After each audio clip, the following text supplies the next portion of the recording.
There are these reopener bills that conservatives are putting up, largely Republicans, but I have a lot of conservative Democratic colleagues who are supportive, and they're talking about, we got to support these mom and pop businesses. They have to survive. And I'm like, well, it's the workers that allow those businesses to remain open, and we're putting those workers at harm's way.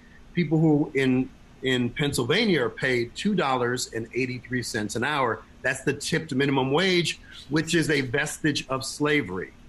Because white employers after Reconstruction or during Reconstruction did not want to pay Black people for labor they had stolen for generations. So they said, we're not going to pay them, but if you want to give them a tip, you can.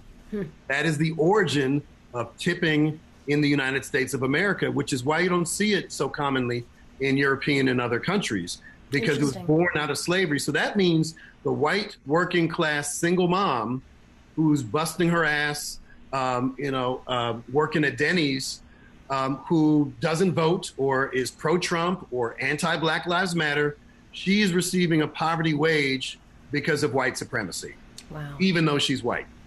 And that's how we have to understand, and we have to talk explicitly about race and our racial past to show that it infects everything and it impacts negatively the vast majority of white people in this country. And if they understood that, they might begin to reflect about, well, maybe this racism thing is not working out for me all that well. Right.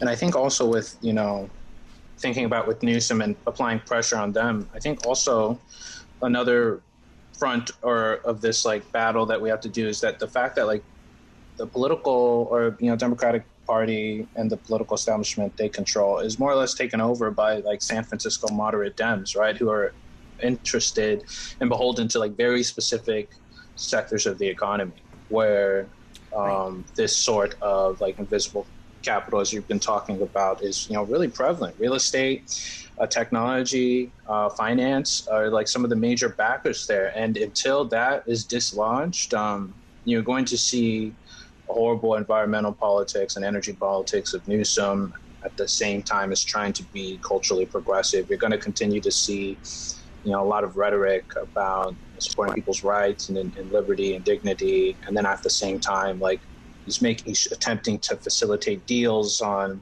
AB 5, to make sure that, which is an attempt to make sure that workers get paid for what they're actually doing, which is, being employees, or compromising on, other issues for tech and allowing them to, either wield more power in the political arena than they should have, or continue to influence people by lobbying, by fundraising, by networking, in all sorts of ways. Until we get rid of the influence of the San Francisco, moderate Dems and their coalition, I think California and a good vast part of the country is going to suffer from this constant flirting with radical centrism, essentially.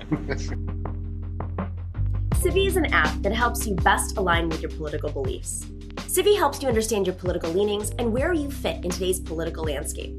Their algorithm fills content based on your stances, shows you leaders who actually match your values, and independent media to help keep you informed.